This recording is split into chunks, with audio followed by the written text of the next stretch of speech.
know that Andy's has had a great year in 2020. It was a pandemic, and if there was one thing people needed, it was frozen custard and freshly baked goods. That hit the spot for a lot of people, I think.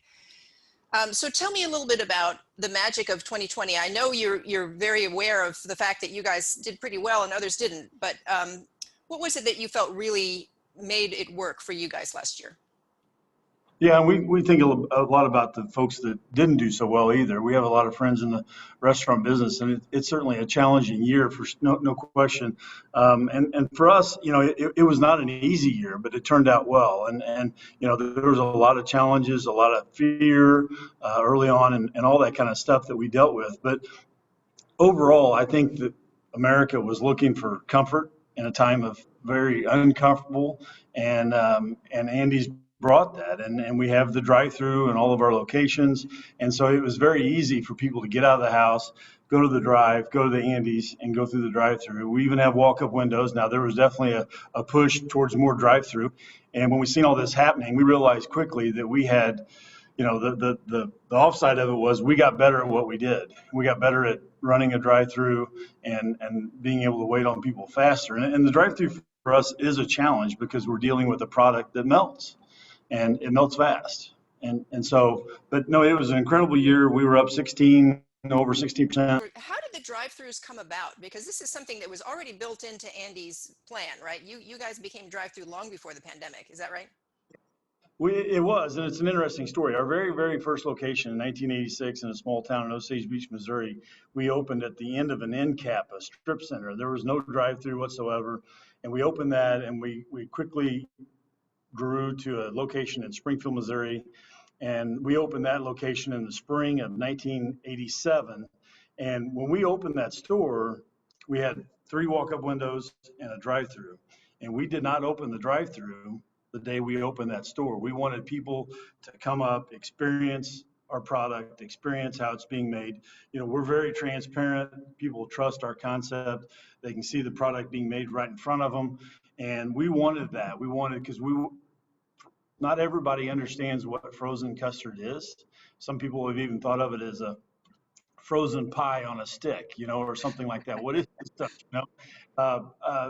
It goes back a long time, and there's a lot of people that do know what it is, but there was also, when we opened in 1987 in Springfield, there was a lot of people that didn't know. And so we wanted them to see this stuff coming out of the machine and see it being made and see it being scooped and all the stuff that we do to make it great. We wanted that. And so we didn't open our drive-through until October of that year.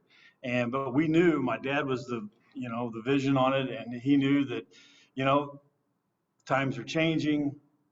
People don't want to get out of their car all the time.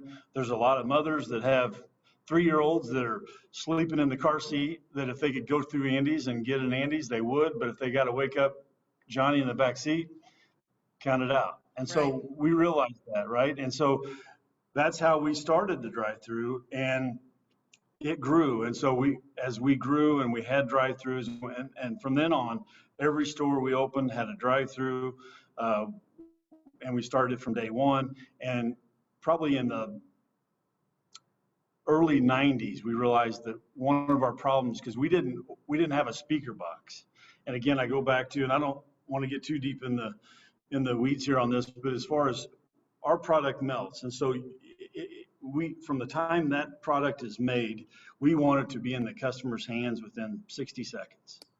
And so if it's compared to a sandwich or something else that can sit in a bag for not a long time, but it can sit for 3 or 4 minutes and not be a problem. Andy's, we're throwing it in the trash and we're starting over. And so it was very critical. We started trying some things, from headphones where we would talk to the cashier inside. It was crazy. But this year, we had iPads, and we would take your order outside. It would transfer to the POS on the inside, and we would actually add more people outside. So we would sometimes be taking 2 orders with people in lines outside, and so we just got to be better at it. And again, the trick is not about getting the orders in the system and making them.